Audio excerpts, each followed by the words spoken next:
Hello everyone, welcome to our podcast. Today we're going to talk about an important principle and value in social work, professional responsibility.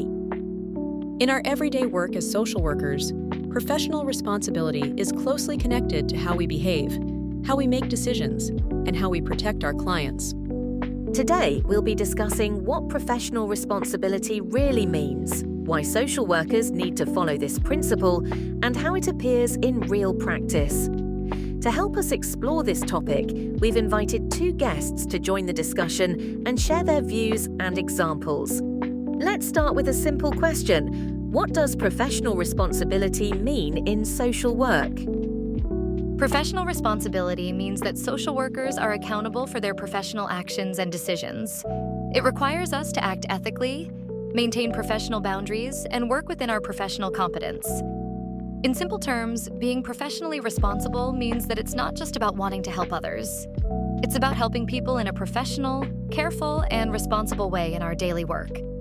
So instead of talking about theory, let's keep this simple. Why do social workers need to follow professional responsibility? Social workers need to follow professional responsibility because their decisions can directly affect other people's lives.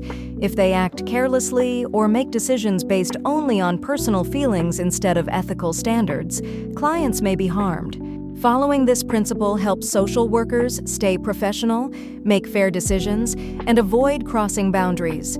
It also helps build and maintain trust between social workers and clients. Thank you to both guests for those explanations. Next, could you share some simple examples of how professional responsibility appears in everyday social work practice? Let's take a simple example. When social workers promise to follow up with a client, what should they do? We can all think about it for a moment, but the answer is actually simple. Once that promise is made, the social worker needs to take the responsibility seriously and follow through, because their actions directly affect the client's situation. Without proper follow-up, the situation may become worse. Another example is professional boundaries. If a social worker feels a strong sense of sympathy for a client, what should they do? In reality, they should still avoid developing a personal relationship, because crossing boundaries can affect fairness and professionalism. Thank you again to both guests for sharing. To summarize, professional responsibility is not just about following rules. It is about understanding that social workers' actions and decisions have real impacts on clients' lives, and therefore must be handled with care and responsibility.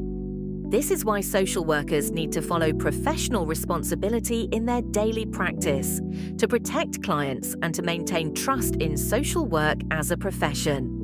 Thank you for listening to our podcast. We hope today's discussion helps you better understand professional responsibility in social work.